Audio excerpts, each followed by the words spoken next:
Bonjour, c'est Cyril Domoro, ex-international ivoirien. Suivez Samedi Sport sur Canal 2 International. Mesdames et messieurs, bonsoir. Bienvenue une fois de plus à cette édition de l'actualité du sport à l'international. Nous sommes en direct, bien sûr, sur les antennes de Canal 2.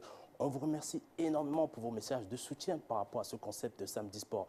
Vos messages sont de plus en plus touchants. Voici, messieurs, dames, le sommaire de Samedi Sport. Au sommaire de Samedi Sport, le choc au sommet de la Ligue des Champions entre le Barça et la Juve. Qui de la vieille dame ou des Blaugrana sera au toit de l'Europe? L'actualité autour de la FIFA Nostra, avec une enquête exclusive des coulisses de la folle semaine zurichoise. Ensuite, quel est le bilan chiffré des 23 lions convoqués avec des informations qui vont vous faire tomber des nues? La nuit du football africain, le gala de la soirée la plus prestigieuse des récompenses footballistiques africaines, clôturera cette édition. Messieurs, dames, sur les antennes de Canal 2 International, voici pour vous Samedi Sport. C'est reparti pour les aventures folles de Samedi Sport. J'en profite pour la présentation du panel qui est déjà constitué, bien sûr. On va débuter avec Serge Boussom. Serge Boussom, bonsoir. Bonsoir.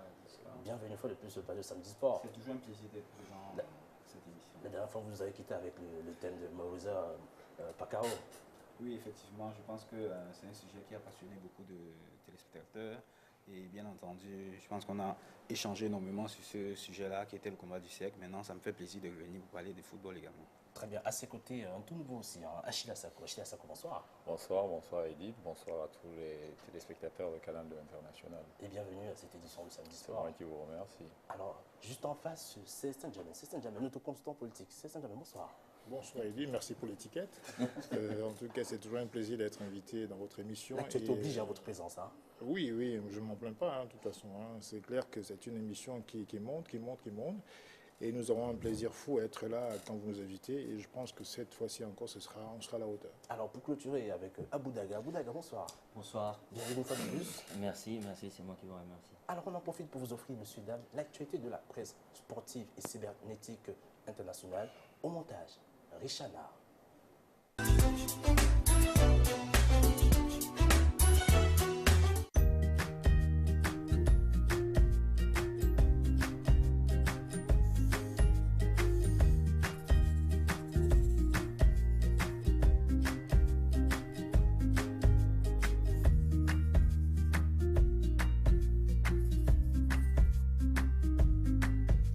Cook meat properly.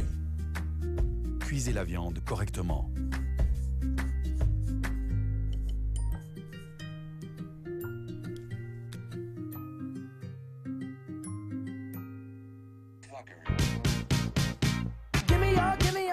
Bonsoir et bienvenue dans la rubrique Média Presse. On débute avec le site Camp Foot qui ce jour revient sur le cas Choupo-Moting qui aurait convolé en juste noces le week-end dernier à Hambourg. Le site évoque le cas Ayatou qui aurait déclaré ne pas pouvoir être candidat à la FIFA. Le site Bois Football énonce la menace de boycott qui pèse sur la sélection camerounaise pour leur première rencontre officielle de Coupe du Monde féminine au Canada. The Mirror Sport en Angleterre fait un zoom sur le cas Sterling pour lequel Van Gaal serait prêt à débourser la tiers pour qu'il rejoigne les Mancuniens. Du côté des Gunners, Kondogbia serait dans le viseur. Abola, le quotidien portugais, revient sur l'offre du Sporting au désormais ex-entraîneur du Benfica. L'on évoque la somme de quasi 3 millions d'euros jusqu'en 2018. La Gazzetta dello Sport en Italie titre sur l'arrivée imminente de l'ex-entraîneur de la Sampdoria Mialovic qui devrait rejoindre le Milan AC et qui en renfort devrait récupérer Bagnan et Bertolacci. Marca ce matin revient sur l'émotion forte de Rafa Benitez à la présentation comme le nouvel entraîneur de la Maison Blanche. Le quotidien revient aussi sur cette offre de 12 millions d'euros net du PSG pour l'Argentin Tevez. Sport, le quotidien catalan évoque la volonté de Xavi de conquérir son 25e trophée ce week-end en finale de Ligue des Champions pendant toutes les années passées au Barça. Le quotidien français L'équipe évoque l'état de forme resplendissant de Djokovic, déjà considéré comme archi-favori pour le titre à Roland Garros. L'affaire FIFA, l'équipe nous informe que l'État aurait souhaité que Noël Le Graët soit plus réservé sur ses déclarations. Selon l'hebdomadaire France Football, la comparaison entre Léo Messi et le rappelé a lieu d'être, au vu des performances de ce dernier, pour savoir s'il véritablement il serait plus grand que plus. Ce sera tout pour cette rubrique Média Presse, à très bientôt. Bonjour, suivez Samedi Sport sur Canal 2 International. Effectivement, c'est reparti pour Samedi Sport. Alors, on va en profiter pour évoquer le premier sujet autour de cette édition concernant le triplé éventuel du Barça par rapport, n'est-ce pas, à cette Ligue des Champions. Pour en parler, effectivement, nos spécialistes qui sont ici présents. Alors, avec vous, Serge, aujourd'hui, le Barça se retrouve dans une situation comme celle-là, de pouvoir, n'est-ce pas, obtenir une fois de plus le triplé. L'arrivée de Luis Enrique était un peu mitigée, on peut le dire, mais aujourd'hui, le résultat du compte, il est quand même la véritable surprise de cette équipe. Oui, surprise peut-être pas. Je pense que Luis Enrique, c'est un peu également, il fait partie de l'ADN du Barça. Je veux dire, il est revenu un peu aux sources et il a su en fait apporter à Messi le soutien dont il avait besoin. Ils ont fait, je vais dire ici, l'analyse de ce qui s'est passé les années précédentes quand ça s'est mal passé pour le Barça. Maintenant, le Barça est solide avec une attaque de feu et je pense que ce ne serait pas immérité d'avoir le triplé. Et avec tout ce qu'ils ont pu faire. Et également, ce que Luis Enrique a apporté, c'est-à-dire dans la continuité de l'esprit du Barça, on reconnaît en fait le Barça des grands jours qui revient en fait. Alors, Gilles Seko, ce fameux Barça avec le tridente Messi, Suarez, Neymar, MSN, face à Tevez, Morata, éventuellement Pogba. Comment sentez-vous ce duel de ce week-end? MSN force l'admiration. Il n'y a qu'à regarder les statistiques. On se rend bien compte que l'attaque du Barça est la plus prolifique, si je ne me trompe, d'Europe actuellement. Et c'est des statistiques qui ne mentent pas. C'est-à-dire que sur un match, cette triplette-là est capable de vous en faire voir de toutes les couleurs. Donc je doute fort que, j'aime bien la vieille dame, hein, la Juve, mais je doute fort qu'elle puisse s'en sortir. Ce sera certainement pas facile.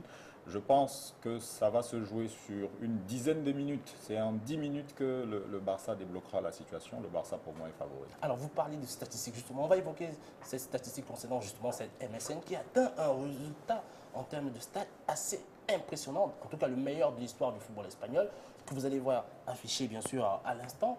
Ce ratio impressionnant. Messi, Suarez, Neymar, ils sont à 120 buts inscrits. C'est le meilleur record. Ensuite, nous avons le Real Madrid à l'édition 2011-2012 avec Cristiano, Benzema et Higuaín qui ont inscrit 118.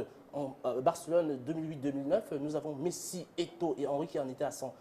Souvenons-nous, à Boudaga, que Suarez a débuté la saison 3-4 mois plus tard. C'est-à-dire qu'aujourd'hui, où en serons-nous normalement? Non, c'est exceptionnel. Et il faut dire aussi que Messi a débuté sa saison en termes de qualité de performance un peu tard. Vous vous rappelez bien qu'on parlait de Luis Enrique tout à l'heure. Il y a eu une période cette saison où on parlait d'un rift entre Messi et Luis Enrique. On annonçait Luis Enrique partant en fin de saison.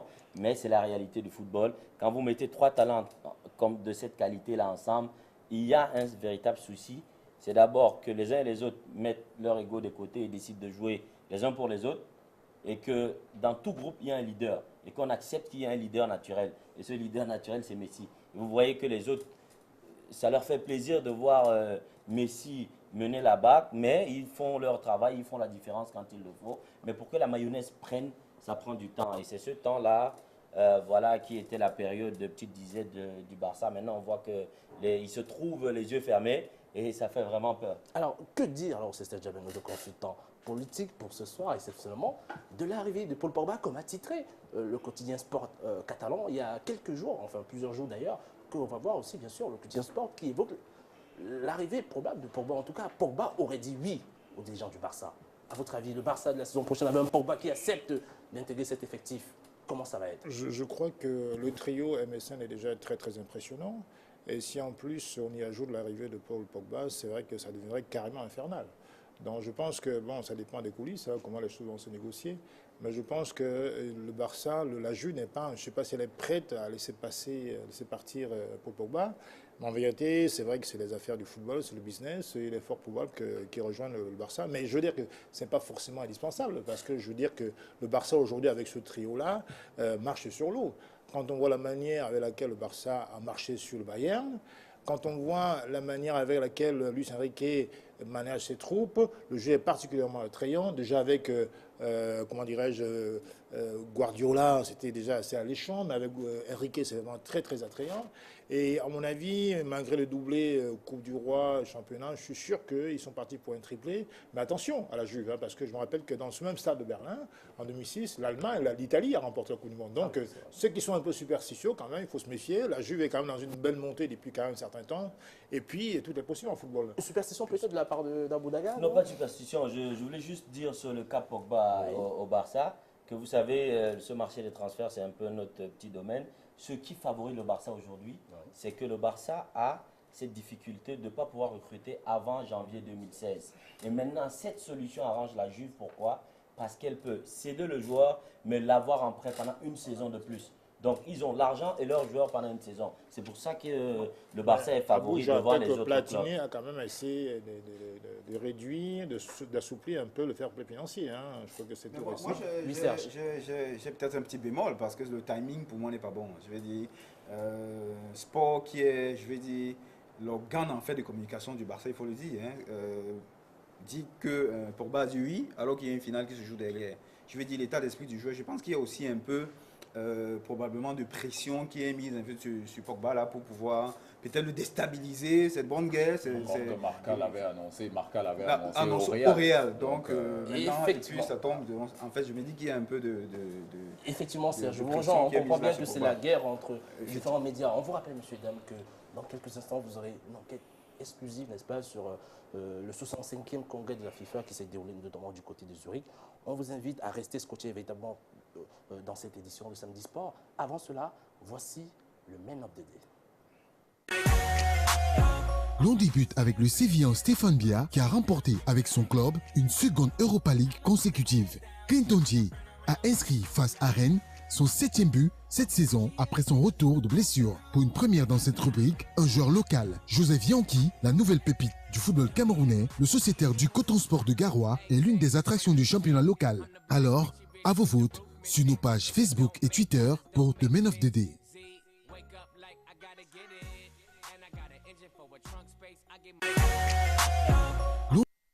De nombreuses personnes qui nous suivent d'ici ou d'ailleurs, faites bien attention à ce cas, Joseph Yanki, qui est véritablement un phénomène du football local, une véritable pépite que beaucoup sont en train de découvrir. Avant de vous diffuser, n'est-ce pas, cette enquête exclusive, c'est tellement exclusif, juste rappeler à l'ensemble des téléspectateurs la possibilité pour vous de pouvoir obtenir, en suivant attentivement cette enquête, il y aura une question qui va vous être posée juste à la fin.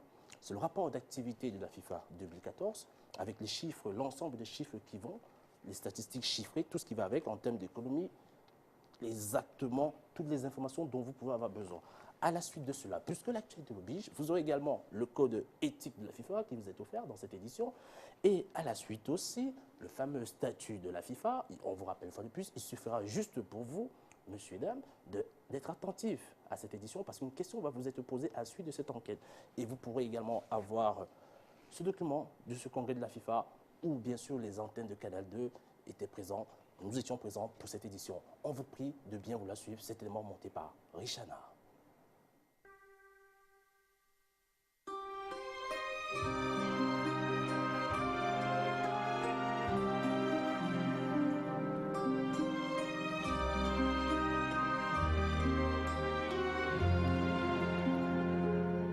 Mardi 26 mai à Zurich, pour le 65e congrès de la FIFA qui décidera de l'élection du futur président de la plus puissante association du monde, les candidats qui se bousculent sont Blatter et le prince Ali de Jordanie. Tandis que l'on pensait assister à une réélection sans surprise le 29 mai, un scénario inattendu a remis la FIFA en question. Mercredi 27 mai à 9h à Zurich, à l'hôtel Bord-au-Lac, où des arrestations ont eu lieu. Dans la nuit du mardi au mercredi, l'on évoque 9 dirigeants de la FIFA et 5 partenaires inculpés aux États-Unis pour des faits de corruption de 1990 à nos jours, attribution du mondial 2010 et élection à la FIFA 2011. 7 de ces dirigeants sont arrêtés à Zurich sur demande américaine. Des perquisitions simultanées sont menées au siège de la CONCACAF à Miami et le clou du spectacle, des demandes d'extradition sont menées par l'administration américaine. Loretta Lynch, nouveau procureur général des États-Unis à New York, a demandé le rafle de Zurich. L'opération est menée par les policiers zurichois sous le contrôle de l'OFJ, après une demande du parquet du district de New York. 10h à l'hôtel Marriott, où se tient un meeting de la CAF, présidé par l'inoxydable Issa Hayatou. L'ambiance est plutôt calme, l'on n'évoque nullement ce sujet, l'on feint de ne pas être au courant dans les coulisses. Le mot d'ordre semble être le silence absolu autour des arrestations du Bord-au-Lac. On retrouve dans la salle les représentants de la FECAFOOT, le professeur Joseph Ouna et le professeur Mwangé Kobila. À la fin du meeting à huis clos, une information fuite. Les membres du comité exécutif de la CAF auraient promis d'apporter leur soutien à la candidature de Blatter. Mais de manière incomprise ou curieuse, la CAF n'aurait pas donné des consignes de vote à l'ensemble de ses membres. 11h à la FIFA. Une conférence de presse s'impose de toute urgence et menée par Walter de Gregorio, directeur de la communication et chargé des affaires publiques au sein de la FIFA. Toute la presse internationale est en attente de la réaction de la FIFA. Les questions qui fâchent sont rapidement élarguées. La tension est présente. Cependant, le meeting de la CAF est arrivé à son terme. À la sortie, l'on affiche les souris de façade et l'on évite les questions sur l'affaire de l'hôtel Borola. Lydia Sekera, membre du comité exécutif de la FIFA, n'hésitera pas à nous faire comprendre en off son point de vue concernant le sujet des arrestations. Elle prétend n'être au courant de rien. Alors nous décidons d'en savoir un peu plus du meeting et de son contenu. Le professeur Joseph Ona, président du comité de normalisation, répond à nos questions et ainsi que sur la présence de la délégation camerounaise durant la semaine à Zurich pour le report de la CAN féminine. Alors, comment s'est déroulé le meeting de la CAF de ce matin? Je crois que le comité exécutif a été un comité pour se concerter sur la position africaine. Le premier souhait, je crois que c'est un souhait qui est normal, c'est que le congrès se déroule normalement et en paix. Deuxième souhait, nous avons écouté les représentants de la Palestine et les représentants d'Israël. Je crois que même si l'Afrique est un peu neutre dans le conflit, l'Afrique demande que le football soit un gage de paix pour faire progresser la paix, que ce soit un instrument tout à fait viable. Nous avons également parlé de la concentration en ce qui concerne les droits de télévision. Ceci va permettre de faire un peu une péréquation solidaire entre les fédérations africaines, toutes les fédérations africaines, et je pense que c'est un progrès du panafricanisme en matière de football. Très bien. On évoque justement des coalitions qui se seraient créées pour ce congrès. Êtes-vous pro-coalition ou anti-coalition? Jamais entendu parler. D'accord, très bien. Alors que dites-vous justement de la délégation qui a sollicité le report de la CAN féminine aux côtés du ministre des Sports, dont on dit ici en interne, certains membres de ce comité exécutif de la CAN disent qu'ils étaient curieusement très nombreux et on n'a pas compris pourquoi, alors qu'un simple courrier aurait suffi pour... Je ne crois pas que les choses soient ainsi. Il faut dire que je l'ai défendu au nom de la FECAFOOT, avec en présence du ministre chargé des Sports, nous étions nous deux. Cela découle de deux impératifs.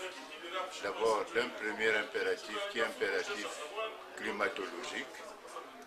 Limbe, où se jouera la compétition. Et c'est maintenant que vous découvrez que l'impératif climatologique s'impose? Oui, je dis impératif climatologique. Limbe est à côté de Debuncha et on l'oublie très souvent que Debuncha est le deuxième point le plus pluvieux du monde. Il pleut à Limbe, il a fallu donc déplacer la compétition d'un mois. La deuxième chose, c'est un impératif de sécurité. On ne peut pas poser les sièges sur toute la surface au stade Amadou Ahidjo, du fait de l'insuffisance des surfaces et du fait de la fragilité et des seuils de pose. Nous avons donc demandé une dérogation. Je crois que ces choses-là ont été simples, elles ont été acceptées par la FIFA. Elles sont très simples, elles étaient tout à fait compréhensibles. Et il faut dire qu'il y a eu beaucoup d'intoxication dans cette matière-là, puisque nous avons appris que certains médias disaient que nous demandions le report pour une année. Ce qui n'est pas vrai, apparemment. Ce qui n'est pas vrai. Dans le rôle du Marriott, on retrouve les membres de la FIFA, qui sont aux côtés des différentes fédérations pour apaiser, les rassurer sur les arrestations survenues la veille. Le plus doué dans l'exercice est bien sûr Primo Carvalho, qui en off nous informe qu'il sera au Cameroun au courant de la semaine pour valider les nouveaux statuts de la FECAFOOT. La présence des émissaires de la FIFA dans le hall de l'hôtel de la CAF nous interroge. Est-ce une approche urgente des fédérations africaines ou la résultante des incidents de la veille qui commencent à se faire ressentir? Les sponsors de la FIFA, tels que Visa, Coca-Cola, Nike, tirent la sonnette d'alarme. Le jeudi 28 mai 2015, les tabloïds reviennent considérablement sur ce que désormais certains qualifient de FIFA Nostra, comme le quotidien Libération, la FIFA sous toutes ses formes démantelées.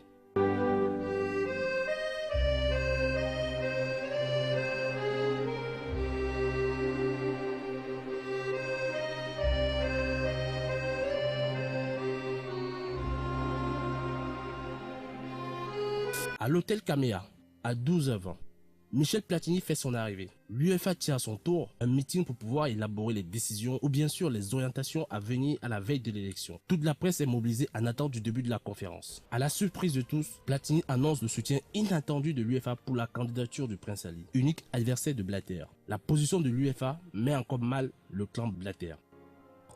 pour l'avenir de la FIFA. Nous avons gagné ensemble, nous avons travaillé ensemble. Aujourd'hui, je viens te demander de quitter la FIFA, de démissionner de la FIFA, de partir de la FIFA. Parce que l'image est mauvaise, on ne peut plus continuer comme ça. Je suis dépité, je suis écœuré et j'en ai marre. Enough is enough. Donc c'est trop, trop c'est trop. Oui, bonjour, Edith Giscard Nono de Canal 2 International, la télévision du Cameroun.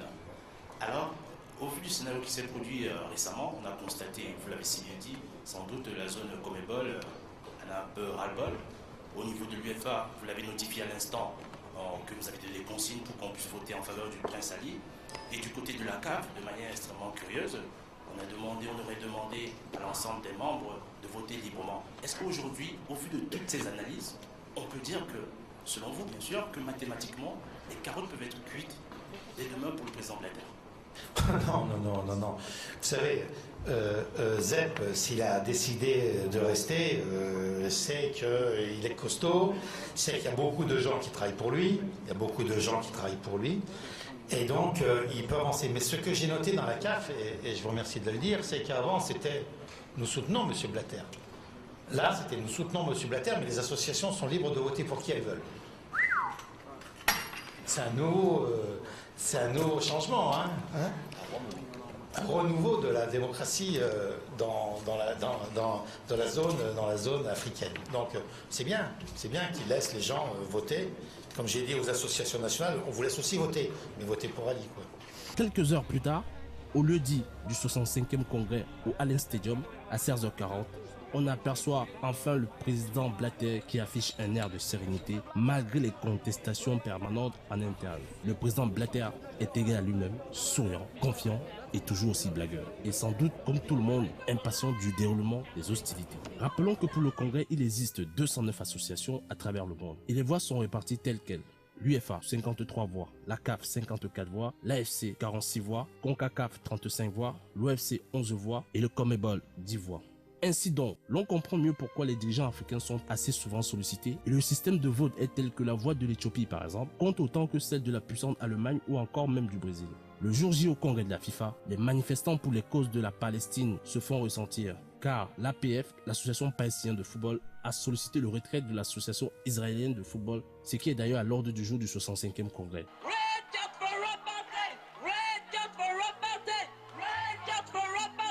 Les défenseurs des droits des travailleurs au Qatar ne manquent pas non plus à l'appel. Le dispositif et les tentatives de déstabilisation de ce congrès sont à l'ouvrage. Sie werden behandelt wie Sklaven.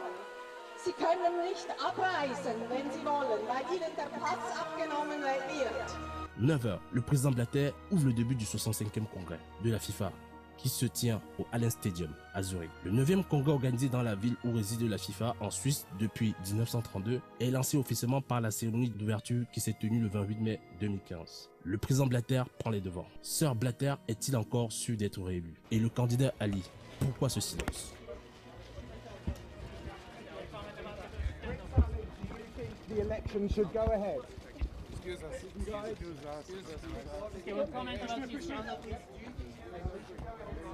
Éric Champiel, journaliste d'investigation de France Football, auteur du Qatar Gate, nous donne son analyse. Déjà, on n'a pas senti d'hostilité à l'égard de Blatter, ni après son discours, qui a été plutôt applaudi et bien accueilli, ni au moment des votes des différents rapports où il y a eu une très large majorité pour approuver le rapport financier, le rapport moral. Et puis, les Européens font plutôt profil bas, puisqu'ils auraient pu demander à prendre la parole, ils auraient pu se manifester avant le début du congrès, ce qu'ils n'ont pas fait. Donc c'est bien la preuve qu'ils sont pas dans le choc frontal, ils vont laisser se dérouler l'élection et ils verront après comment ils agissent. Alors le soutien de Platini au Prince Ali, est-ce que cela ne vous a-t-il pas surpris en réalité? C'est une situation ubuesque, puisque l'Europe est anti-Blatter, est hostile à Blatter, avait deux candidats auxquels elle a demandé de se retirer et finalement soutient un candidat jordanien qui n'est pas soutenu par sa propre confédération. Mais l'Europe ne s'attendait pas aussi à cette situation. Je pense que Platini, effectivement, s'il avait été candidat, il aurait ramassé aujourd'hui la mise. Il ne l'a pas été. Vous pensez qu'il a des regrets? Oui, je pense qu'il a des regrets. Lui qui se veut un fin stratège, il peut avoir le regret d'avoir manqué de quelque part d'intuition. Après, je pense que la grosse question et la grande question, elle concerne aussi Jérôme Champagne. Pourquoi quelqu'un qui est européen, qui connaît parfaitement la FIFA, qui avait un programme, qui avait des idées, qui est diplomate, qui parle plusieurs langues, qui est intègre, pourquoi n'a-t-il pas reçu le soutien des Européens pour être candidat aujourd'hui? Pourquoi Michel Platini a-t-il fait en sorte qu'il n'ait pas les soutiens? Pourquoi les Européens ne l'ont-ils pas aidé? Aujourd'hui, il y aurait au moins un Européen face à Blatter et pas cette situation qui est quand même ubuesque, puisque c'est un Jordanien qui est censé permettre à l'Europe de détrôner Blatter. Ce que ne fait absolument pas Prince Ali, il ne propose rien, on ne le voit pas dans les médias, il n'a aucune expérience, il a 39 ans. S'il n'est pas élu, demain il va quitter la FIFA puisque son mandat au sein du comité exécutif ne sera pas reconduit.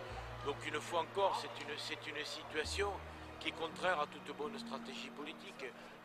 Prince Ali, personne ne le connaît. Comment imaginer une seule seconde qui puisse, même si on peut miser sur une candidature quelque part, une élection par défaut, c'est inconcevable, ça ne peut pas arriver. Blatter a encore assez de soutien et les gens aussi ont quand même besoin d'une forme de stabilité dans l'instabilité et les gens vont choisir Blatter parce que choisir Prince Ali, quel est le programme de Prince Ali, qui est à ses côtés, quelle est son administration, comment va-t-il diriger la FIFA? C'est ajouter de l'instabilité à l'instabilité et les gens n'en veulent pas de ça. Au moins avec Blatter, les gens savent que la FIFA continuera à être dirigée, même si c'est face à une crise, mais au moins la FIFA continuera à être dirigée. Cependant, au Media Center, lieu d'activité des médias, l'attente du déroulement des résultats de cette élection est sur toutes les lèvres. 19h, suite au déploiement coup de théâtre, le Prince Ali, après concertation avec son staff, décide de jeter l'éponge. Je pense qu'il faut relativiser le vote à suspense.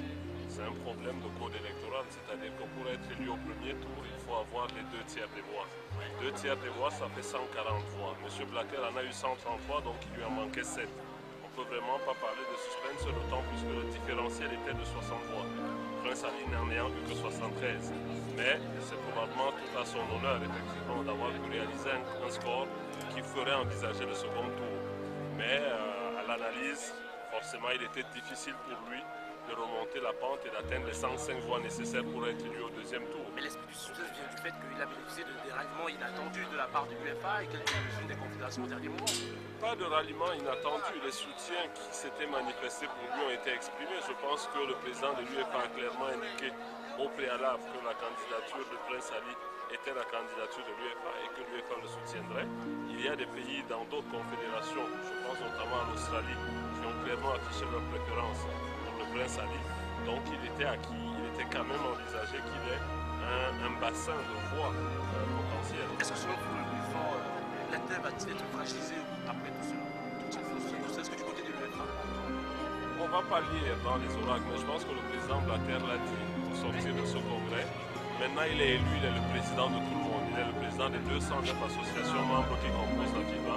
Et je pense qu'on a entendu beaucoup de choses dans les jours qui ont précédé l'élection, notamment des confédérations qui envisageaient même de ne pas prendre part à ce congrès. On a eu 209 associations dans la salle, elles ont toutes voté et il faut espérer tout simplement que les gens se rangent derrière ce qui est en fait le socle de la mise en commun, ce sont les statuts et les règlements de la FIFA et que ce soit ces textes-là qui réglementent les rapports entre les gens et pas des interactions ou des ressentiments personnels. La réaction de Blatter ne souffre d'aucune contestation. Elle est libre, transparente. Joseph Blatter briguera donc un 5e mandat consécutif à la tête de la plus puissante association au monde. Quelques heures après, le président Blatter réagit enfin sur les incidents survenus et les propos de Michel Platini sur la télévision suisse, la RTS. Ça vient de l'organisation de l'UEFA qui n'a pas compris qu'en 1988, je suis devenu président. On ne m'enlèvera pas l'idée que c'est une simple coïncidence, cette attaque américaine 2 jours avant les élections à la FIFA et ensuite la réaction de l'UEFA ou de M. Platini. Alors on ne m'enlève pas, je n'ai pas la certitude, mais enfin ça sent pas bien. Il y a comment dirais-je, des signes qui ne trompent pas. Les Américains étaient candidats à la Coupe du Monde de 2022. Ils ont perdu. Les Anglais étaient candidats à la Coupe du Monde de 2018. Ils ont perdu. Je pardonne à tout le monde, mais je n'oublie pas. Je n'oublie pas.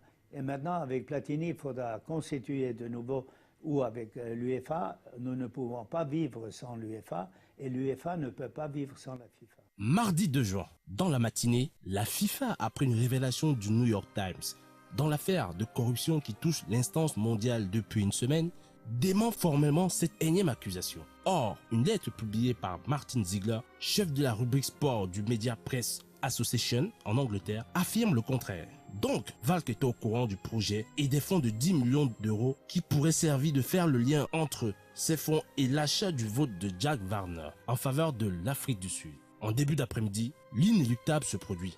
Blatter s'exprime. J'ai profondément réfléchi sur ma présidence et sur ces 40 dernières années de ma vie qui ont été intimement liées à la FIFA et à ce magnifique sport qu'est le football. La FIFA a besoin d'une profonde restructuration. Bien que les membres de la FIFA m'aient conféré ce nouveau mandat, ce mandat n'a pas le soutien de l'intégralité du monde du football, et j'entends par là des supporters, des joueurs, des clubs, de tous ceux qui vivent, qui respirent et aiment le football autant que nous tous à la FIFA. C'est pourquoi je remettrai mon mandat à disposition lors d'un congrès électif extraordinaire. Cette décision prendra effet le plus tôt possible, à savoir la date à laquelle un nouveau président pourra être choisi par le congrès de la FIFA pour me succéder. Je continuerai d'exercer mes fonctions en tant que président de la FIFA, normal jusqu'à l'organisation de ces prochaines élections.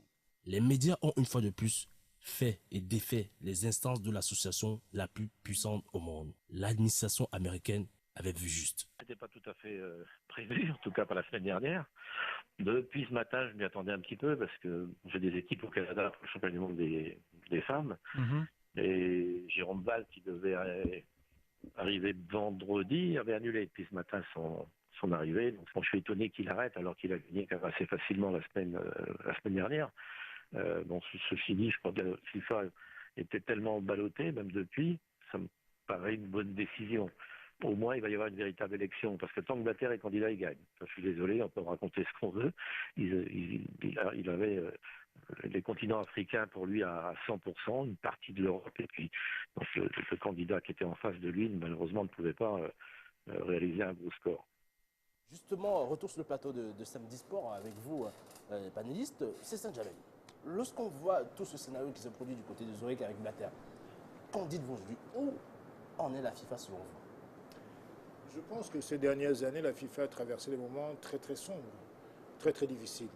Je suis quand même assez surpris de la décision de Blatter que je respecte, mais les arguments avancés me sont absolument mystérieux. Parce que, est-ce que c'est vraiment, on dit souvent que la plus belle mort, c'est la mort volontaire. Parce qu'en fait, il a été décrié, il a beaucoup résisté, et à peine réélu, il décide de démissionner, en avançant comme argument que tout le monde n'adhère pas au football, à la FIFA, etc. Mais personne ne fait l'unanimité dans ce monde, sur cette terre. Et donc, évident que Blatter ou pas Blatter, il sera toujours critiqué. Donc, moi, je ne comprends pas cette démission. Bon, peu importe. C'est sûr que depuis Joao Blanche, dont le prédécesseur de Blatter, il y a toujours eu de la corruption.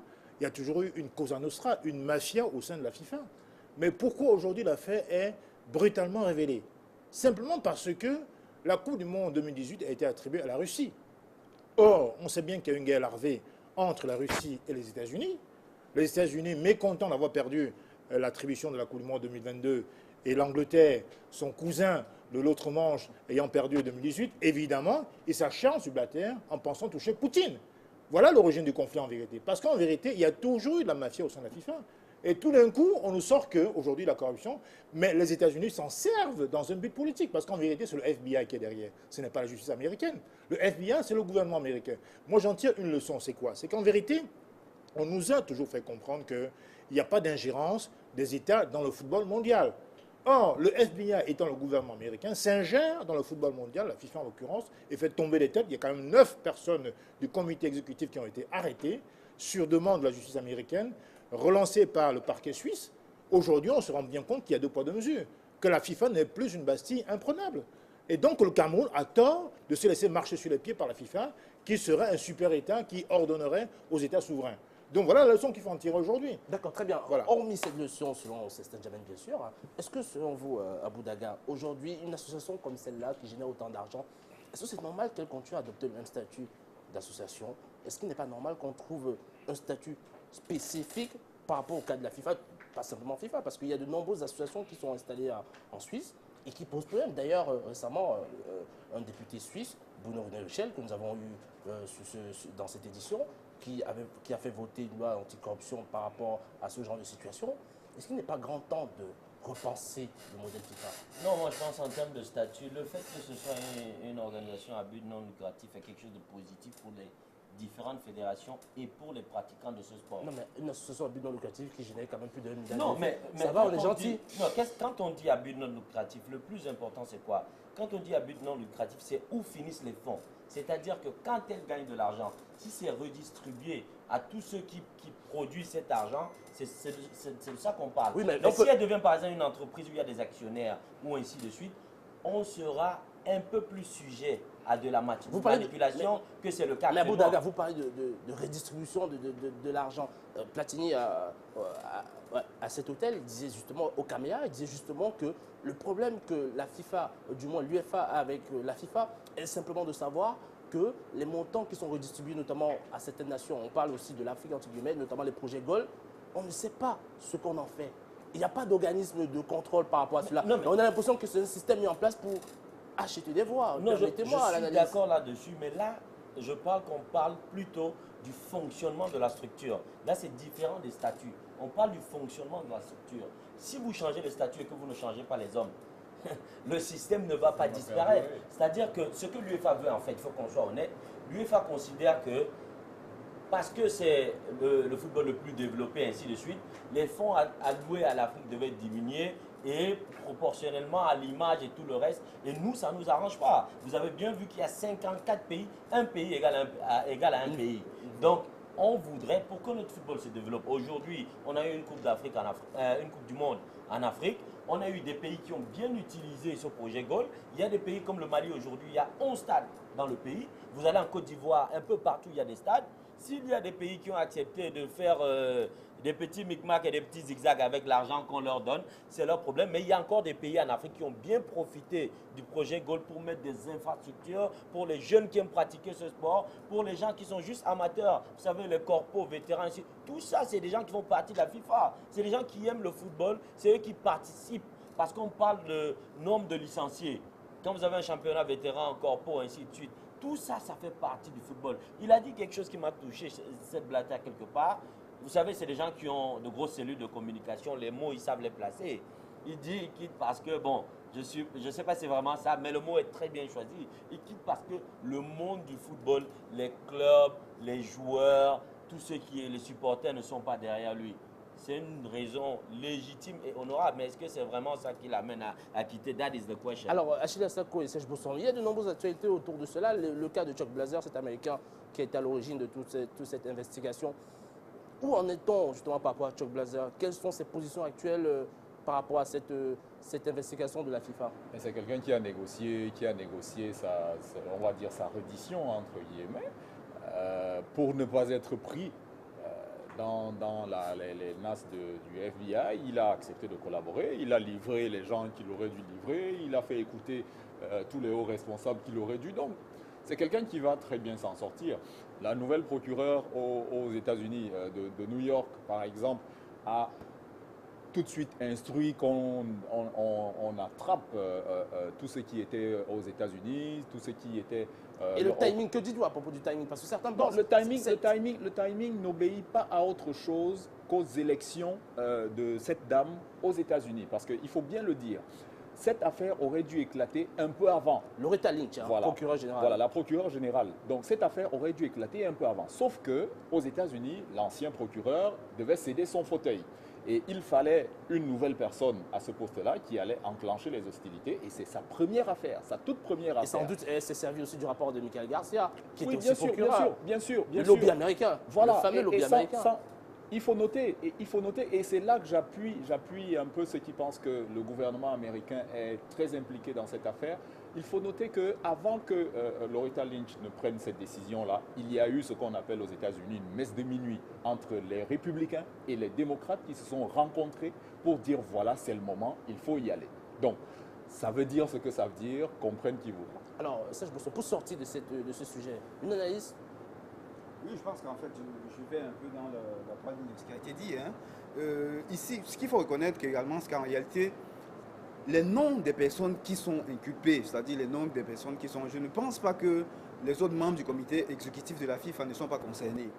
Les Américains, en fait, depuis le 11 septembre, ont voté une nouvelle loi qui fait qu'en fait, toute transaction financière qui passe par les États-Unis, le FBI a le droit de regard. C'est pour ça qu'en fait, les premières personnes qui sont prises et qui sont par le FBI, en fait, c'est parce que les transactions sont passées par les banques américaines. Je suis sûr qu'effectivement, tous les autres membres du comité exécutif, le président Ayatou et peut-être le président Platini, ont dû également, étant membres du comité exécutif, et lors de l'attribution des autres Coupes du Monde, ont dû également des choses à se reprocher par rapport aux enquêtes qui vont suivre. Et je pense également, il y a eu, au niveau également de la France, il y a le président le gouvernement a demandé à Noël Le Graët de modérer son discours. Parce qu'il y a encore ces 4 ans d'investigation du FBI, il y a encore forcément des nouvelles qui vont sortir. Alors, on va sortir, monsieur et dames, on va sortir. Oui, c'est un domaine. Les confédérations touchées, comme par hasard, c'est la CONCACAF, Confédération sud-américaine, et la CONMEBOL, nord-américaine. Et donc, les 9 personnes qui ont été poursuivies dans cette enquête sont les personnes, justement, qui se sont livrées des trafics et qui relèvent donc du continent américain en général. Donc, en vérité, il y a véritablement un conflit politico-sportif, pour dire la vérité. Parce que pendant longtemps, durant ce moment-là, quand il y avait des escroqueries, des tournements, les États-Unis ne s'en occupaient pas du tout. Aujourd'hui, il y a un contexte de géostratégie mondiale, géopolitique. Les États-Unis, donc, apparemment sont intéressés. Dans le fond de l'affaire, encore une fois, c'est une affaire politique. On comprend bien votre présence en tant que constant politique et les oui, analyses. Non, parce que le football a dépassé effectivement, on est bien d'accord. Monsieur Dama, vous laissez, n'est-ce pas, la possibilité vous-même de faire votre analyse par rapport à ce sujet. On va en sortir pour passer à ce que beaucoup d'entre vous attendent. C'est simplement le petit journal de Mirabeau Marabout. Avant cela, une petite transition.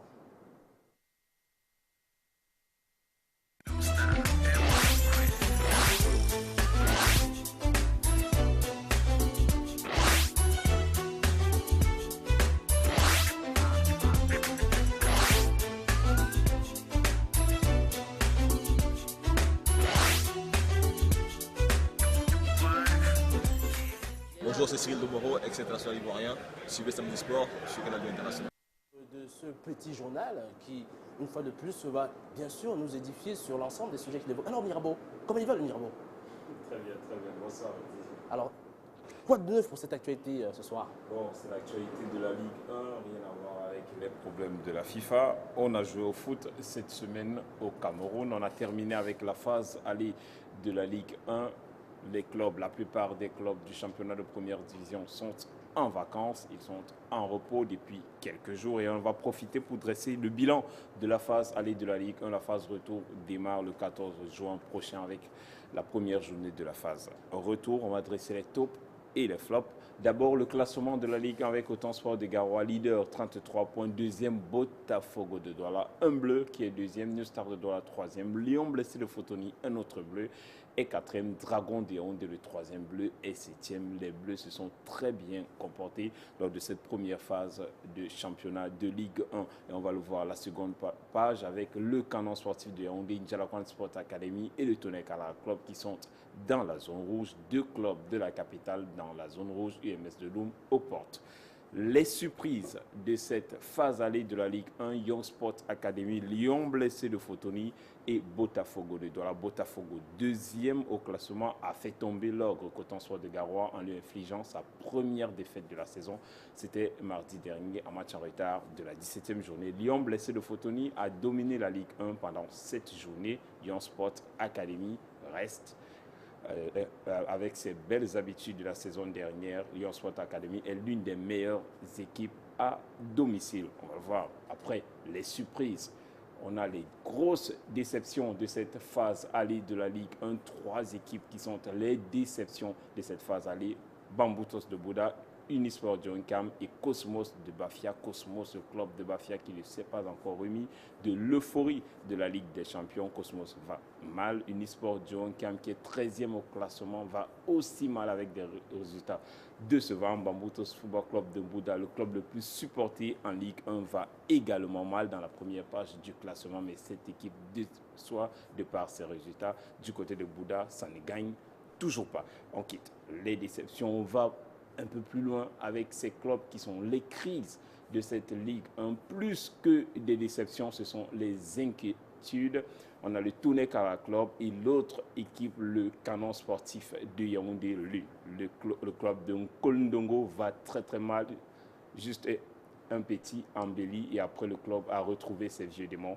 Le Tonnerre Calra Club n'a même plus l'argent pour aller jouer du côté de Garoua. On le sait, la 16e journée, le club, les Calara Boys n'ont pas pu aller du côté de Garoua pour jouer contre Coton Sport de Garoua. Et justement, Coton Sport de Garoua, on parle des fidèles. Coton Indjalakwon Sport Academy, 2 fidèles de la Ligue 1. Coton toujours leader. Il a suffi que Coton soit éliminé du championnat de la compétition africaine pour reprendre les rênes du championnat camerounais. 2 fois champion en titre, Coton Sport est encore leader de la Ligue 1. Indjalakwon Sport Academy, fidèle à la lutte pour le maintien. Honneur au meilleur. Coton Sport de Garoua, c'est l'un des meilleurs buteurs de cette équipe qui va présenter le vestiaire de Coton Sport de Garoua ce soir. C'est Joseph Yankee, il vient du MS de Loum. Il a posé ses valises à Garoua cette saison. Il a déjà inscrit 6 buts en Ligue 1. Joseph Yankee, dans un document exclusif, nous offre le vestiaire des champions de la phase allée de Ligue 1. Document.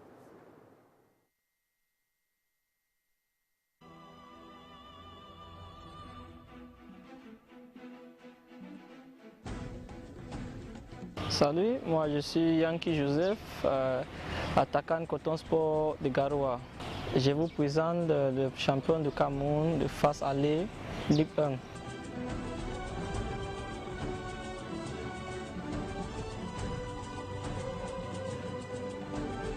Notre pasteur de l'équipe, c'est notre capitaine King Epondo. C'est un ancien joueur et quelqu'un qui a trop d'expérience, qui nous donne beaucoup de conseils, même avant le match, après le match, en dehors du match. Et c'est lui qui nous prend en prière tout le temps. Il nous dit, on ne peut pas faire le football sans Dieu.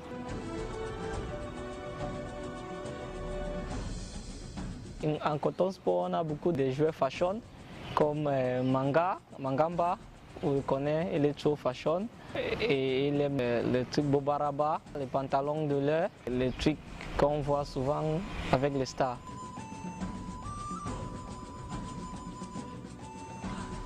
Le gars intello, c'est King Epondo. C'est lui qui nous explique parfois en dehors du football ce qui se passe dans la vie. Je peux dire que ce n'est pas moi seul qui gagne, mais tous les jeunes qui sont à Coton Sport.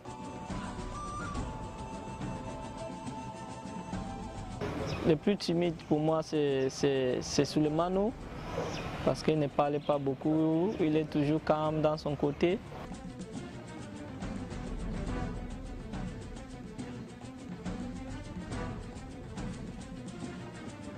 Le gars qui met des choses, c'est Willy Ndongo, qui nous fait rire tout le temps. Il a les trucs qui sont parfois, je ne sais pas, comme les films. Nous sommes là toujours à côté de lui parce qu'il nous fait rire beaucoup. Je vous remercie d'avoir écouté le champion de Cameroun face à les Coton Sport de Garoua.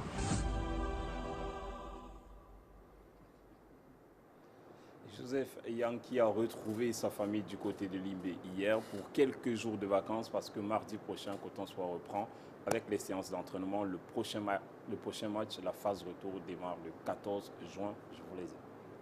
Alors, on rappelle, hein, monsieur, dame, que effectivement Joseph Yankee, sans doute au coup du hasard, fait partie effectivement du Man of the Day, tout comme Clinton Ndje et Stéphane Mbia. Alors, on va en profiter pour, n'est-ce pas, passer à une légère transition.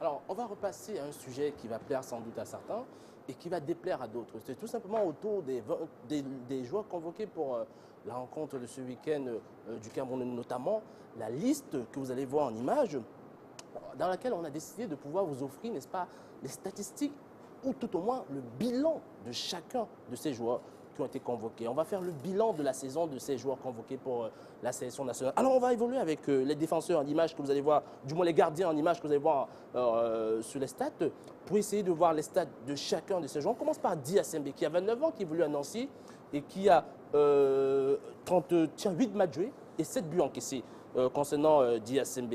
Ensuite, on évolue avec Joseph Ondoa qui a 19 ans. Il joue au Barça B. 0 match joué cette saison. Et on évolue avec Abogo Pierre du Canon de Yaoundé. Très peu de matchs joués. On en a environ 6 matchs pour cette saison. Et rappelons qu'effectivement, le championnat au Cameroun est à mi-saison qui peut aussi justifier. Alors, on va rester avec le cas de ces gardiens. On va rester avec ces gardiens. Je demande à la technique de rester sur le cas des gardiens, tout simplement parce qu'on va essayer d'avoir l'analyse de vous, les consultants sur ce plateau, pour comprendre. On sait que tous ces gardiens sont tous très talentueux, notamment Ondoa. Mais comment justifiez-vous qu'un jeune comme Ondoa puisse être titulaire dans une saison comme celle du Cameroun, alors que dans son club, il est le... Allez, quand je dis 4e, je suis gentil, parce qu'en réalité, il est le 5e gardien du FC Barcelone. Toutes ces saisons, il n'a pas joué un seul match. Je ne compte pas les matchs de coupe, je vous parle du championnat. Abou Daga, vous qui êtes dans le milieu du foot, franchement, trouvez-nous les mots justes pour nous expliquer cela. Non, c'est très simple, c'est-à-dire qu'un talent a été reconnu. Vous savez, on a toujours cette mauvaise habitude, quand on parle du football local, de prendre référence sur le football européen ou les meilleurs. Et certains trouvent ça mauvais, mais moi je pense que quand on veut réussir, on prend comme exemple ceux qui sont les meilleurs dans le domaine dans lequel on est. Je vous prends un petit exemple. Theo Walcott était allé à la Coupe du Monde à 16 ans, il n'avait jamais joué une seconde avec Arsenal. Il venait de signer à... Mais par contre, précisez aussi que Theo Walcott n'a jamais joué avec la sélection anglaise à cette Coupe du Monde. À cette Coupe du Monde, il n'avait jamais été sélectionné avant. Mais il était sur le banc de touche, il était dans le groupe. C'est le côté talent. Mais ce n'est pas le Ondoa qui ne joue pas au club.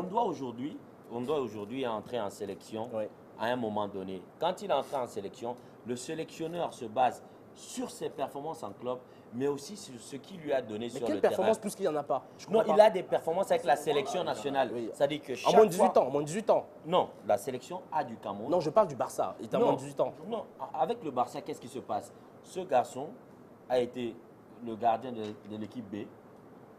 Il a été le gardien de l'équipe B du Barça. Oui. C'est un talent qui est reconnu. Quand on a eu à faire appel à lui avec la sélection nationale du Cameroun, il a fait le travail. Et l'entraîneur, dans un souci de continuité, de faire grandir, et on sait très bien qu'il n'est pas, parce qu'il n'est pas Edian Tonon Gaillard, il sera en train de jouer. C'est aussi un fait, il faut le reconnaître. Il y a des joueurs qui peuvent être remplaçants dans certains clubs et qui arrivent en sélection, on leur fait comme parce qu'on sait que, étant ailleurs, il pourrait. Et ce poste de gardien de but est un peu différent des autres postes, dans le sens où le côté rythme, ainsi de suite, n'est pas aussi important qu'un milieu de terrain ou ainsi de suite. Donc ses performances en sélection pour l'instant sont bonnes. Donc chaque fois on va lui faire confiance jusqu'au jour où on se rendra compte que le fait qu'il ne joue pas affecte ses performances en sélection. Pour l'instant, ce n'est pas le cas. Mais dès que ce sera le cas, je pense qu'on va donner la chance à quelqu'un. D'accord, je vous le concède. On va tout en rappelant qu'effectivement, en vous donnant raison, c'est vrai qu'on doit beaucoup de talent, on est tous d'accord, on est unanime là-dessus sur ce plateau. On rappelle aussi un cas Arteta qui était remplaçant au Barça, qui joue au Barça B et qui est arrivé quelques mois plus tard avec Luis Fernandez au PSG qui était titulaire. joueur de champ. Miroslav Klose qui fait une saison toute pourrie où il n'est même pas titulaire pendant 2 matchs. Il est meilleur buteur de la Coupe du Monde et il est titulaire de l'équipe d'Allemagne. Très bien, on évolue justement avec les défenseurs, avec la technique bien sûr, qui vont nous afficher les stats de certains, du moins l'ensemble des défenseurs. On va demander d'agrandir avec Aurélien Chedjou qui a effectivement, on va le demander de justement le synthé effectivement parce que ça nous empêche de voir. Nicolas Nkoulou, 25 ans, 24 matchs joués. Yaya Banana, 23 ans. De là où Platania Sangues, 26 matchs joués. Guillota Jom, 20 ans, Valenciennes, 18 matchs joués. Aurélien Chedjou, 29 ans et je crois, oui, 24 matchs joués et 4 buts. Bon, au niveau de ces défenseurs, les stats sont quand même assez raisonnables. On va évoluer toujours avec ces défenseurs, bien sûr, avec la technique. Henri Bodimo, 30 ans, 27 matchs joués. Wedni Dani, 18 ans du New Sport de Bafouin local, 15 matchs joués cette saison. Kombi Mondjan, 23 ans, Union Douala, 13 matchs joués. Il n'a pas débuté la saison parce qu'il avait un problème de licence. Oyongo Bitolo, 23 ans, Impact de Montréal, 2 matchs joués simplement. On a déjà évoqué la situation de Oyongo Bitolo. On va évoluer avec la technique, bien sûr, par rapport à cela, au milieu de terrain qui vont se présenter, bien sûr. On a Zoggi de Cosmos de Bafia, 15 matchs joués cette saison. On a Didani, 19 ans de Sporting Réunion, 21 matchs joués, un seul but. Raoul Loré, 26 ans de Sassouna en 2e division, 32 matchs joués. Comme Franck de l'Étoile sportive du Sahel, autant pour moi, 23 ans, 22 matchs joués et 2 buts. On évolue toujours avant de faire l'analyse de tout cela. Avec les milieux de terrain toujours, Stéphane Mbia qui fait partie du Man of the Day, 29 ans à Séville, 23 matchs joués, 4 buts. On a Clinton NG, 21 ans OL, 30 matchs joués, 7 buts, c'est conséquent. On a ce cas. Alors là, on va s'attarder parce que là, ça va le faire. Eboa Félix, 18 ans, au PSGB, en U19, c'est-à-dire en moins de 19 ans, aucun match joué. On a Inoyon, 29 ans, au Standard de l'aide, 17 matchs joués. Bon, ok, c'est raisonnable par rapport à l'ensemble de la saison, mais le cas Eboa. Là, vous avez trouvé Superfuge là pour répondre. Je pense que je vais vous on va passer à la J'ai vraiment envie de vous aider. Non, mais ça va aller. J'ai vraiment envie de vous aider sur le cas de ce jeune homme. Ça va aller, d'accord. Puisque vous y êtes, Eboa, on a essayé d'avoir le responsable de la communication du PSG pour qu'il nous communique exactement de quoi il s'agissait. Malheureusement, il est en vacances, il n'a pas voulu communiquer là-dessus. Eboa Félix ne joue pas avec la réserve. En moins de 19 ans, il ne joue pas. Il joue quelques matchs de Ligue des Champions en catégorie moins de 19 ans. D'ailleurs, il a affronté le Barça B cette saison, le Barça, la réserve du Barça cette saison, avec les Nguéné, Kaptoum et compagnie, et Onana d'ailleurs. Mais on observe que les Kaptoum qui sont, les Nguéné qui sont du côté de Barcelone, des véritables leaders de ce groupe, des grands patrons, on va dire ça comme ça, tandis qu'eux, ils sont appelés en réserve, du moins en espoir. Eboa qui n'a aucune stat, lui en appelé l'équipe nationale. Alors, vous qui expliquez tout, quels sont les mots que vous allez donner à cela? Je ne saurais dire que j'explique tout, je ne suis pas encore arrivé jusqu'à ce niveau. Mais je pense que du point de vue du... Mais je vais poser une chose qui est très importante, parce que là, c'est très important. Au sein du même club, le PSG, la catégorie dans laquelle évolue Eboa, il y a un autre joueur, Mbambok, qui a 20 ans, franco-camerounais, qui est titulaire, 25 matchs de toute la saison. Alors, je ne comprends pas comment ça se fait. On laisse un Camerounais, si on a besoin des Camerounais qui sont au PSG, peut-être un moment dans la vie, on s'est dit qu'on veut des Camerounais qui sont au PSG, on laisse les titulaires au poste, on va prendre des remplaçants, je ne comprends pas. un peu dans la caricature. Non, je pose la question. C'est une question. Je prends vraiment ma casquette d'entraîneur de football. Oui. Je prends ma casquette d'entraîneur de football. Vous savez, les choix sont toujours subjectifs. Si on nous met tous les 5 là, on nous donne l'équipe du Cameroun, celle-là, on vous dit de faire le 11 entrant, on ne fera pas le même 11 entrant. Oui, vous savez, à un moment, un entraîneur, j'assume que ce joueur est un joueur qu'ils ont suivi, qu'ils ont vu jouer. Je suis d'accord aussi. Ils ont détecté le talent et qu'ils pensent que par rapport au profil de joueur qu'il a, par rapport aux disponibilités de poste. Quand je parle de profil de joueur, c'est de ça que je parle. Il peut avoir un poste, par exemple, où il nous manque un certain type de joueur. Mais à quoi c'est le talent si on n'est pas compétitif? C'est ça la question. Non, mais c'est à ça qu'on vient. On parle d'un jeune joueur. Quand vous dites on n'est pas compétitif, on parle d'un jeune joueur qui est encore en formation. Il y a aussi un autre côté qu'il faut prendre en compte. Vous savez, Georges Ntep là vient de l'appeler en sélection française. Si on l'avait pris quand il avait 18 ans avec 0 match, ce serait un garçon qui serait en train de jouer aujourd'hui pour le Cameroun. Donc, il y a aussi cette stratégie qu'il faut... Aujourd'hui, il y a beaucoup de jeunes joueurs que nous perdons parce qu'on ne les détecte pas assez tôt. Donc, moi, je pense que si nous avons l'occasion que le sélectionneur met ses gamins sur le terrain pendant les matchs amicaux, attendons voir ce qu'ils ont sur le terrain avant de juger la raison. C'est ça que je vais passer des matchs de 0 match. Moi, je pense que quant à la sélection de joueurs, il faut vraiment prendre ça avec beaucoup de pincettes. Tant que le joueur n'a pas été sur le terrain et qu'on voit qu'il n'a pas sa place dans cette équipe, il y a des choix de profil. Il y a un profil de joueur qui nous manque depuis un certain moment. Vous avez cité tout à l'heure, je suis obligé de faire un peu ma petite publicité. Vous avez parlé d'Anindi qui est formé à Dagayon, c'est mon club. Oui, bien sûr. Qui est un meneur de jeu. Ça fait combien de temps que le Cameroun n'a pas un meneur de jeu sur lequel on peut se reposer? On a parlé de nombre de matchs joués. Il y a des garçons là qui jouent en D2. Il y en a d'autres dans... Et justement, Dani joue au Sporting en D2, l'équipe qui essaie de monter. Mais il y a des joueurs qui jouent moins de matchs, qui sont dans des équipes de première division, où des groupes sont un peu plus compétitifs, où c'est un peu plus difficile d'avoir la place. Donc tout ça, il faut étudier au cas par cas comme vous le faites actuellement. Et attendons de voir ce Eboa. Moi personnellement, je ne le connais pas. J'ai juste pris des renseignements. Les informations, il était extrêmement talentueux. Les informations, de le voir sur le terrain. je reconnais, puisque cette semaine à Paris on y était.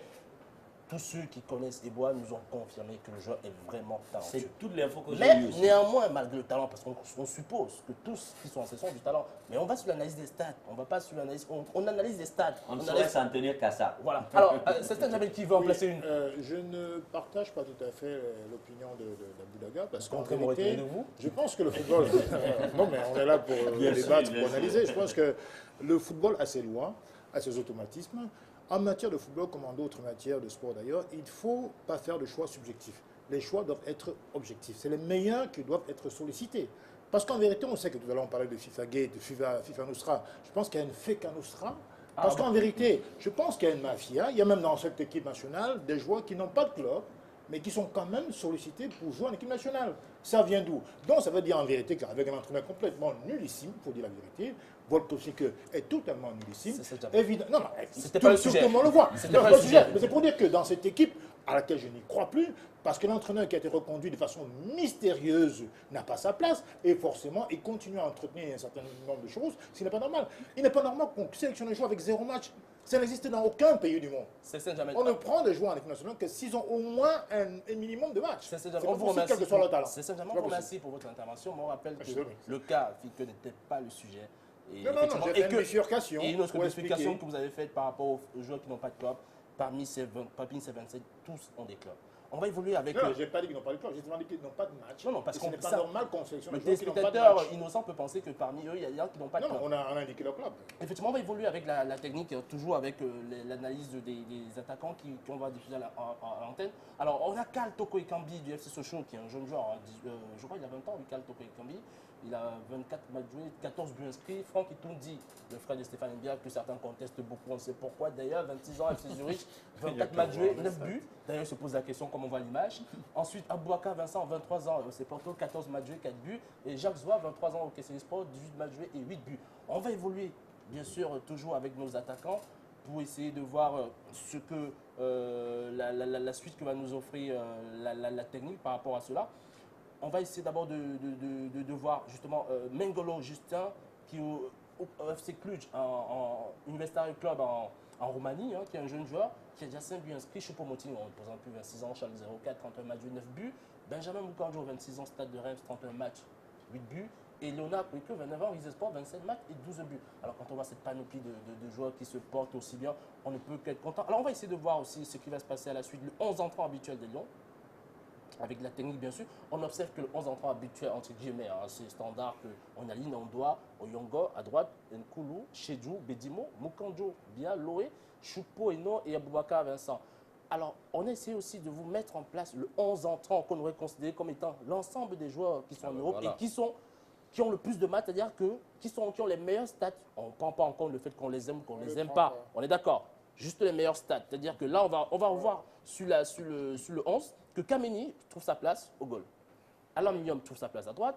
Koulou trouve sa place à l'arche. Chedjou et Bedimo. Clinton Ndje est à gauche. Stéphane Mbia est à son poste. Alessandro Son est à son poste.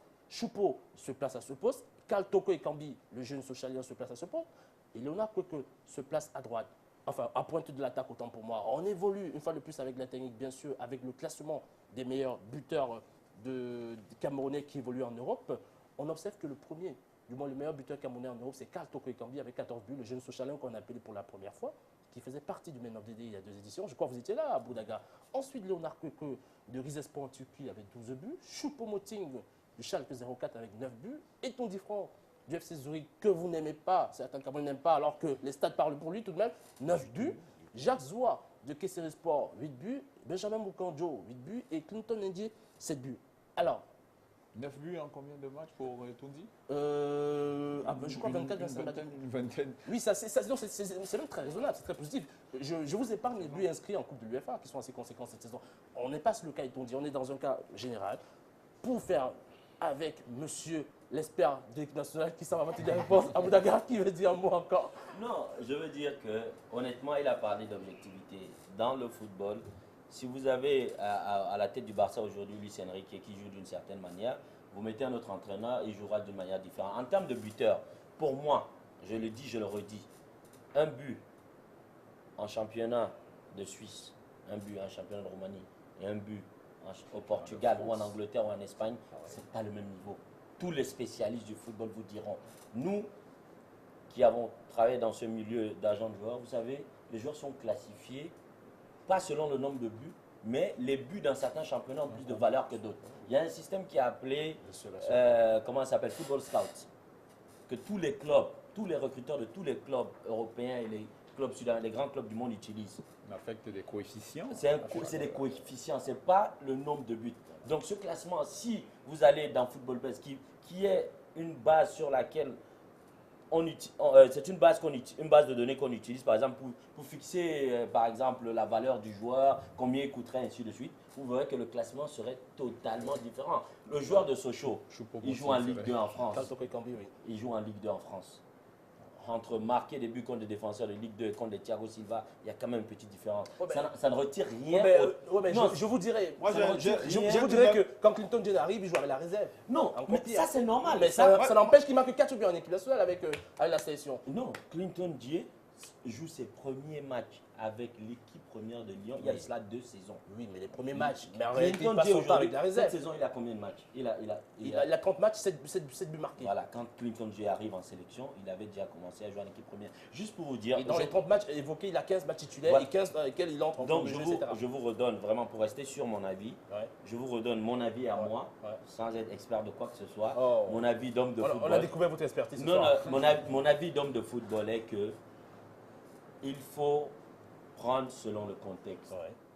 Un but marqué à l'Étoile du Sahel, c'est pas pareil qu'un but marqué face au PSG. Bien sûr, c'est totalement. C'est-à-dire que dans un championnat de Ligue 2, ce joueur peut avoir marqué 28 buts. Il arrive en Ligue 1 qui est le niveau supérieur, c'est naturel, et il n'arrive pas à faire la même chose. Maintenant, l'entraîneur ayant décelé un garçon qui a marqué autant de buts, lui donne son opportunité. Maintenant, c'est lui, sur le terrain des Lions, qui dira ce qu'il peut faire. Par exemple, le classement que vous avez fait, je vois en latéral droit. Je n'ai pas inventé, c'est ce qu'on... Non, je parle du classement, le 11 en France probable sur la base des matchs, ainsi de suite. Voilà. Je pense que Aimé Jacquet avait dit, le meilleur 11 n'est pas forcément... les 11 meilleurs joueurs à leur poste. Parce qu'il s'agit de faire une équipe. Il ne s'agit pas de prendre 11 meilleurs à leur poste et les mettre ensemble. Le football a besoin de complémentarité.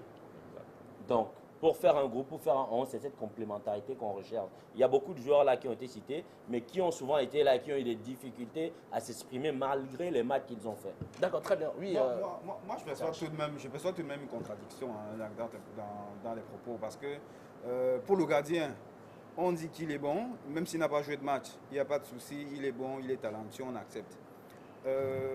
Pour les autres, maintenant, c'est-à-dire on leur fait le procès de jouer dans des clubs, bien qu'ils soient titulaires, dans des clubs de seconde zone. En Europe, oui, effectivement, je veux dire que ça peut être bien dans un cas et mal dans l'autre. Le football, c'est le sport, je vais dire, c'est en le pratiquant, surtout pour des jeunes joueurs. C'est en le pratiquant qu'on s'aguerrit et qu'on devient meilleur. C'est-à-dire que je ne peux pas comprendre qu'on a des jeunes joueurs. Et moi, je m'inquiète énormément pour notre gardien. Parce qu'en réalité, il a déjà 19 ans. Je crois que d'ici l'année prochaine, il faudra qu'il signe un contrat probablement pro ou non. Parce qu'après, ça va causer des problèmes. Parce que quand on voit quand même les gardiens du Barça en équipe A, il y a des inquiétudes à se faire. Il est talentueux, mais il faut qu'il joue. Donc, moi, je suis véritablement pour le fait que je rejoins un peu Célestin dans la mesure où on ne comprend pas. Je veux dire qu'il y a des joueurs qui, dans leur club, font des matchs parce qu'on n'est pas encore dans l'hypothèse de dire qu'on veut former une équipe nationale pour le Cameroun. À moins que j'ai raté un train. Je pense qu'on est en train de bâtir une équipe où on prend des jeunes joueurs, on les teste. Quand on prend un joueur, moi j'ai rien contre le gars du PSG, je ne le connais même pas. Quand j'ai vu la liste, Je me suis également renseigné, on m'a dit que c'est quelqu'un qui est bien. Mais effectivement, s'il est tellement bien, pourquoi son coach ne le fait pas jouer? Et qu'il y a d'autres Camerounais qui jouent et qu'on n'appelle pas. Et c'est d'ailleurs pour ça que donc, nous avons moi, je me essayé pose énormément de questions là-dessus et je pense qu'on le sait, hein, le FIFA Gate, FIFA Foot Gate, on n'est pas très loin de... Le cas est bon, c'est d'ailleurs pour cela qu'on a essayé de joindre l'encadrement du PSG pour qu'on nous explique un peu plus concernant Eboa.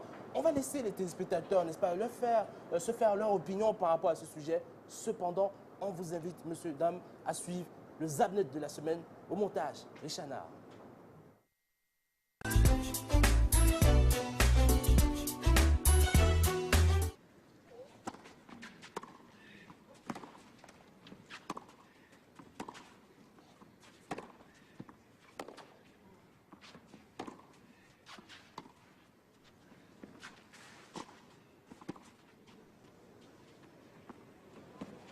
Elle est bonne. Voilà un joli point qui s'annonce. Il y est peut-être.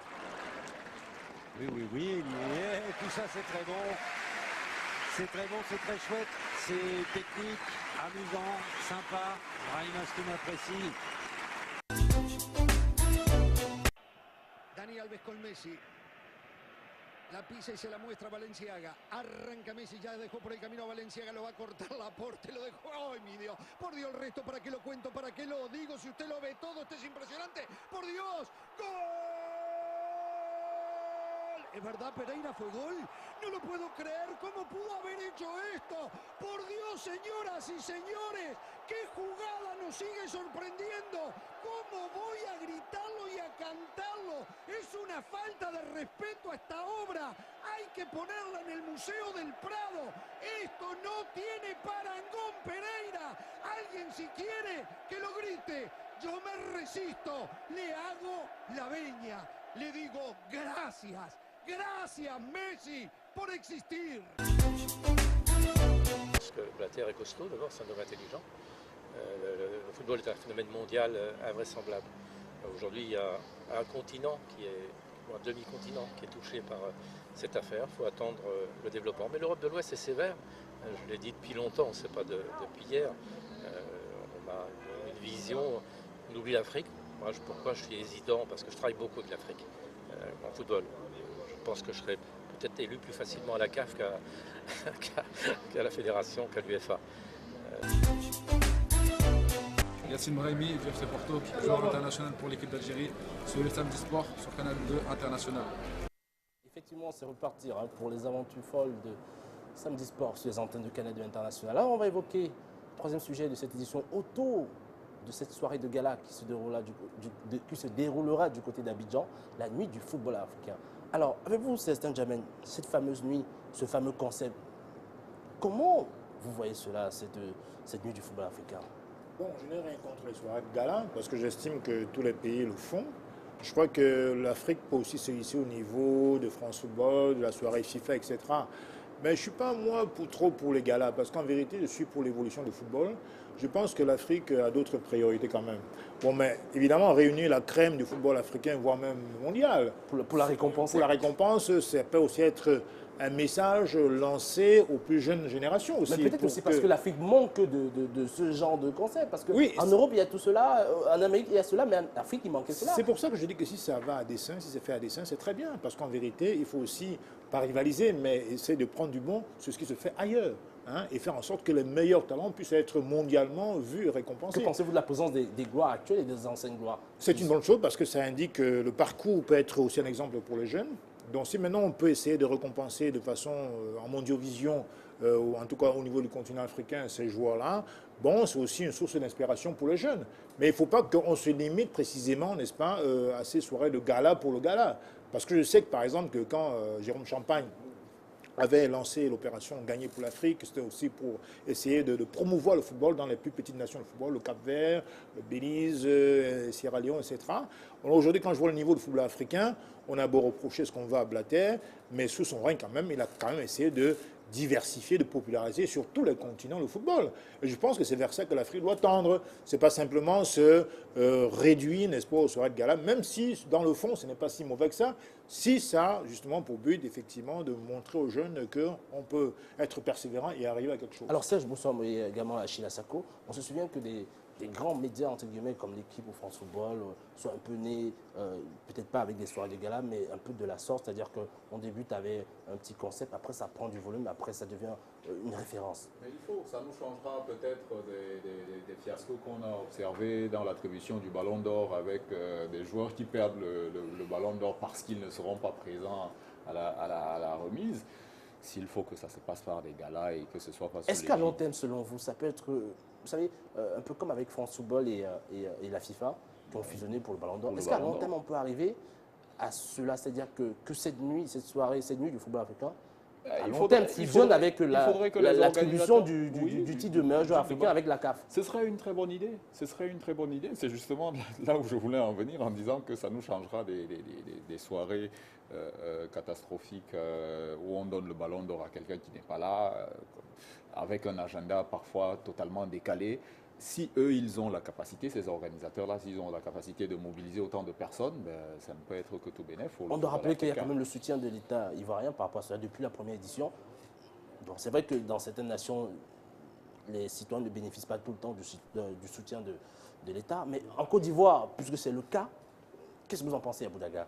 Non, je pense que la Côte d'Ivoire a cette chance-là actuellement d'avoir le vent en poupe. Vous savez, quand vous venez de remporter une compétition comme la Coupe d'Afrique des Nations, tout le monde est un peu, comme on dit en anglais, on est high, tous les projets qui viennent, voilà, les signatures sont un peu plus faciles parce qu'on est dans l'euphorie de la victoire. C'est bien qu'ils accompagnent ce projet. Je pense que tout va dépendre de la crédibilité des organisateurs. Tout va dépendre de la crédibilité des organisateurs. On rappelle que le promoteur, c'est Yves Sawadogo, qui quand même, au bout de 3 années, on peut pas lui contester une certaine crédibilité, puisqu'il est sans doute entouré d'un certain nombre de personnes qui lui assurent le garantie. Pour aller plus loin, il va falloir être assez crédible pour donner envie, par exemple, à la CAF de s'associer à cette organisation. Je vous rappelle que le président Issa Hayatou était présent lors de la 2e édition. Donc c'est quelque chose d'assez bien, mais... On annonce des Desailly pour cette déco, etc. Non, je pense que c'est son carnet d'adresse il fait parler son carnet d'adresse, mais quand vous avez l'État derrière vous, ça vous donne aussi... Vous avez un grand parapluie, comme on dit. Hervé Renard qui était aussi présent. Voilà, on parle du grand parapluie. Ce parapluie peut les aider à avoir cette crédibilité. Mais vous savez, le football africain fonctionne un peu différemment du côté FIFA. Pour que la CAF, je crois que ça va prendre un peu de temps quand même. Alors, Serge Bossom, par rapport à cela, est-ce que justement cette Afrique qui se réunit comme cela, je veux dire, pour ce concept exceptionnel, sans aucun doute, est-ce que ce n'est pas une initiative qui se doit d'être louable à long terme? Non, je pense que c'est très bénéfique même en fait pour le football africain. Je pense qu'effectivement, ce football a besoin d'une vitrine ici qui présente ce qui se fait de bien. On a de très belles choses qui se font sur le continent en ce qui concerne le football. Et très bonne idée d'organiser un concept comme celui-là, la nuit de football africain, parce qu'en fait, on récompense les meilleurs. Et effectivement, les anciennes gloires, je vois des très belles images qui passent en fait en continu là, effectivement. C'est quelque chose qui est... On voit Pape Diouf, Rigobert Song, Joseph Antondel y était. Vous imaginez bien que ces personnalités ne vont pas comme ça... à tout va, au hasard, sans se garantir d'un certain nombre de choses. Effectivement, on parlait ici, pourquoi pas arrimer en fait au calendrier de la CAF.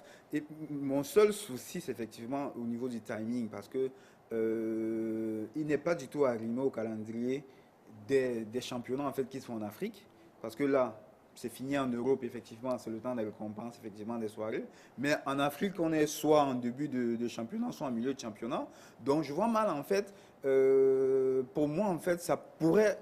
Une caricature, ça peut être la nuit du footballeur africain de la diaspora. Donc, je pense qu'ici, il faudrait qu'on pense un peu plus effectivement au football local pour voir un peu comment est-ce qu'on peut effectivement aussi, pourquoi ne pas essayer de récompenser ce football local. En tout cas, le responsable le promoteur de cet événement, Yves Sawadogo, nous a accordé un entretien qu'on vous prie de bien vous la suivre.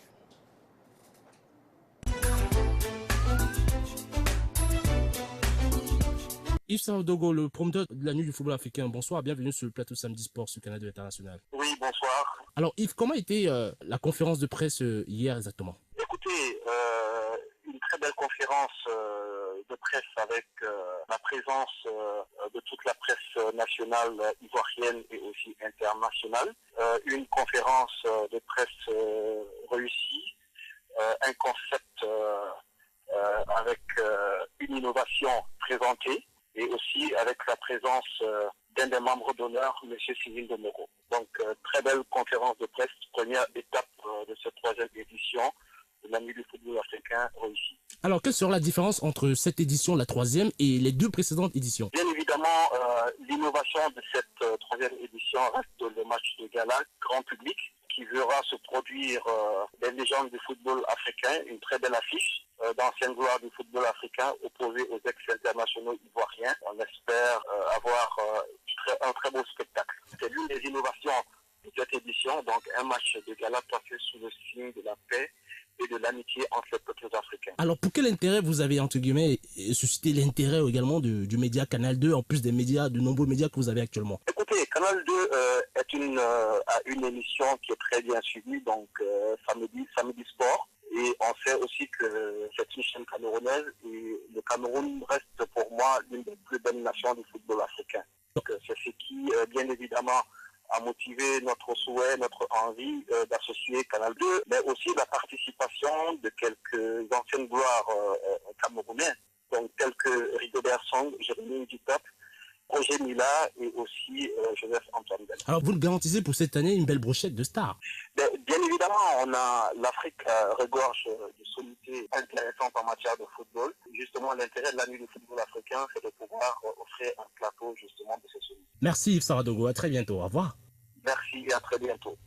Alors, vous avez justement remarqué sur le roll-up derrière le promoteur de cette soirée, Yves Saradogo, qui était marqué les différents médias, les médias partenaires, RFI, Canal+, TV5, Trace TV, autant pour moi, France 24, TV5, et aujourd'hui Canal 2 également, qui fait partie désormais de ses partenaires médias pour un événement comme celui-là. Il a si bien expliqué l'intérêt qu'il portait, que ce concept portait à un certain nombre de médias.